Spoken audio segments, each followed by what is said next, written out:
so in many different ways.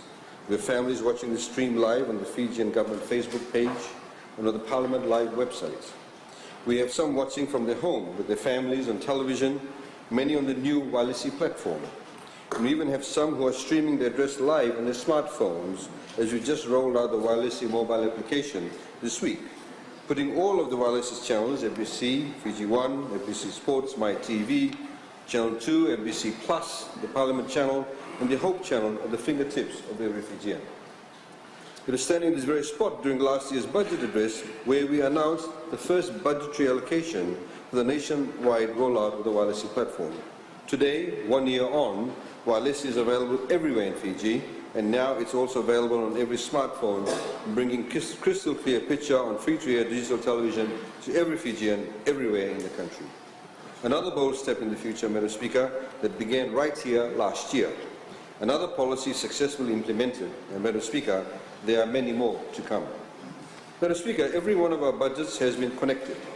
They're all steps forward in the same journey to realize the same courageous, steady and consistent vision set out from day one by our Honourable Prime Minister. And tonight, we are taking another bold step into the future. Tonight, we will be building on the opportunities we have already sought for the Fijian people to prosper, and continuing the unprecedented development that has transformed our nation's prospect with another bold and historic national budget, one that will touch the lives of every member of every family in Fiji.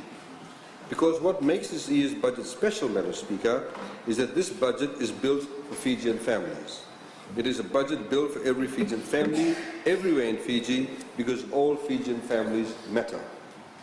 When Fijian families are strong, united, stable and thriving, the nation is strong, the nation is united, the nation is stable, and together the nation succeeds. And this is a budget that is grounded in the same values that build strong and stable Fijian families: responsibility, integrity, accountability, foresight, and a sense of duty and care for our fellow Fijians. This is a budget that empowers Fijian families, laying out new and better economic opportunities for every member of every family in the country. This is a budget that gives a leg up to families who need special care, those in rural and remote parts of Fiji, and those low-income families. And this is a budget that protects families who are facing tragic and unforeseen circumstances. And this, Madam Speaker, is a budget that will bring every Fijian family more prosperity, not only in the here and now, but for the years and decades to come. Our focus on family is important, Madam Speaker, and I know all mums and dads watching tonight agree. Because when we listen to something as important as the national budget, we're not only listening with our ears bent for how it will benefit us personally, we want to know how it's going to affect our families, our children, our parents, and our grandparents, and all of our fellow Fijians. Madam Speaker, we want to know how it's going to affect our nation and our ability to prosper now and into the future. This government has taken that love and care we share for one another and for our nation, and we've matched that with a business way of thinking that's brought visionary, responsible, and prudent financial management to our economy. That's our recipe for success, Madam Speaker, and that is how we forged Fiji at long last into a united nation, ending the heartbreak of Fijian families who once felt they did not belong in their own country. That's how we've empowered hundreds of thousands of Fijians with new jobs, new access to services, and new opportunities. That's how we've unlocked our productive capacity as a nation. That's how we've made our economy inclusive, massively expanding our social safety net, giving a greater level of care towards those on the margins of society, our youth, our women, Fijians with disabilities, and senior citizens. That's how we brought water, electricity, roads, telecommunications, health services, and higher quality education to more Fijians in every corner of our country. And that is how, Madam Speaker, we have achieved 9 straight years of economic growth, the longest running period of growth in Fijian history. Tonight, we build on this success, Madam Speaker, in a responsible manner, in a strategic manner, and in a deeply caring manner as well.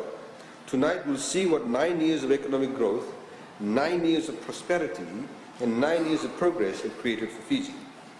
Madam Speaker, I will only be covering the significant new budgetary funding allocations and spending priorities this evening.